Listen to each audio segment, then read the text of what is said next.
محترم حضرات، السلام علیکم ورحمۃ اللہ تعالی وبرکاتہ۔ امید کرتا ہوں کہ آپ حضرات خیریت سے ہوں گے، اور آپ تمامی حضرات جانتے ہیں کہ یہ ماہ مبارک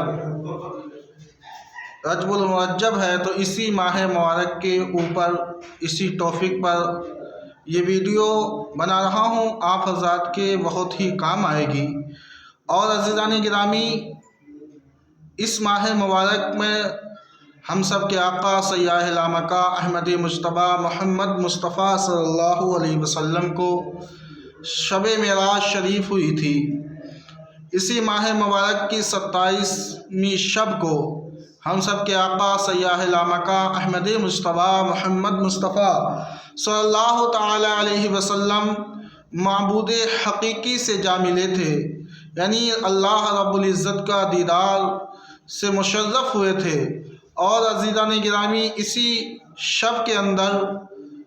ہم اور آپ کو اللہ رب العزت نے بہت سے تحفے عنایت کیے، جیسا کہ سب سے اعلیٰ تر عبادت، افضل العبادت ہم سب کے آقا سیاح لامکہ احمد مجتبی محمد صلی اللہ علیہ وسلم کو اللہ رب العزت نے نماز تحفے میں عنایت کی تھی، وہ اسی شب میں عنایت کی تھی۔ اور عزیزان گرامی، اس شب کی بہت بڑی فضیلت ہے۔ نبی کونین صلی اللہ علیہ وسلم کے ایک صحابی حضرت سیدنا انس رضی اللہ تعالی عنہ ہیں، ان سے مروی ہے کہ حضرت سیدنا انس رضی اللہ تعالی عنہ نے ارشاد فرمایا کہ جو رجب المرجب کی 27ویں شب کو شب بیداری کرے، اللہ کی عبادت کرے اور 12 رکعت نوافل کچھ اس طریقے سے پڑھے کہ ہر رکعت میں الحمد شریف اور کوئی سورت ملائے، اور 2 رکعت کر اس طریقے سے نماز پڑھے، اور 2 رکعت پڑھنے کے بعد انسان 2 رکعت پڑھنے کے بعد بیٹھ جائے، اور اس کے بعد 100 مرتبہ سبحان اللہ والحمد للہ ولا الہ الا اللہ واللہ اکبر پڑھے، اور اس کے بعد پھر 100 مرتبہ استغفر اللہ ربی من کل ذنب واتوب الیہ پڑھے، اور پھر اس کے بعد 100 مرتبہ درود شریف پڑھے۔ عزیزان گرامی، اس طرح سے اگر بندہ کوئی 12 رکعت نماز پڑھتا ہے، پھر ایک مرتبہ سن لے کہ 2 رکعت کر نیت باندھے، اور 2 رکعت نیت باندھنے کے بعد پہلے ثنا تو پڑھتے ہی ہیں، اس کے بعد الحمد، اس کے بعد کوئی سورت ملائیں، اسی طریقے سے جیسے عام رکعت نوافل نماز پڑھتے ہیں پڑھ لے۔ اس کے بعد میں جب بیٹھیں تو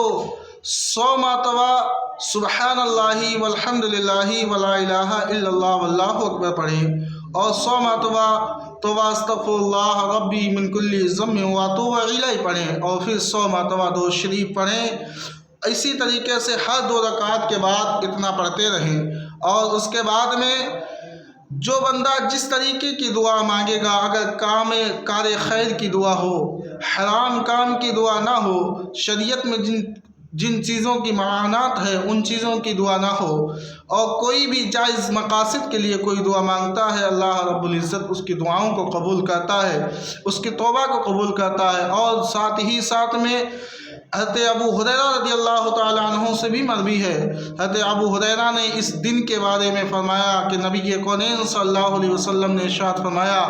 کہ جو بندہ 27ویں تاریخ کے دن کا روزہ رکھتا ہے، یعنی 27 رجب المرجب کا روزہ رکھتا ہے، تو اللہ رب العزت اس ایک دن کے صدقہ طفیل، 27ویں تاریخ کے روزہ رکھنے کے صدقہ طفیل، اللہ رب العزت اس کے حصے میں 60 ماہ کا ثواب لکھتا ہے۔ یعنی 60 مہینے جو بندہ مسلسل روزہ رکھے، اور اس دن کا جو بندہ ایک دن کا روزہ رکھ لے، اتنا ثواب کمائے گا جتنا ثواب 60 مہینے روزہ رکھنے میں کماتا ہے۔ تو عزیزان گرامی، ہم اور آپ کو چاہیے کہ اس 27ویں شب اور 27ویں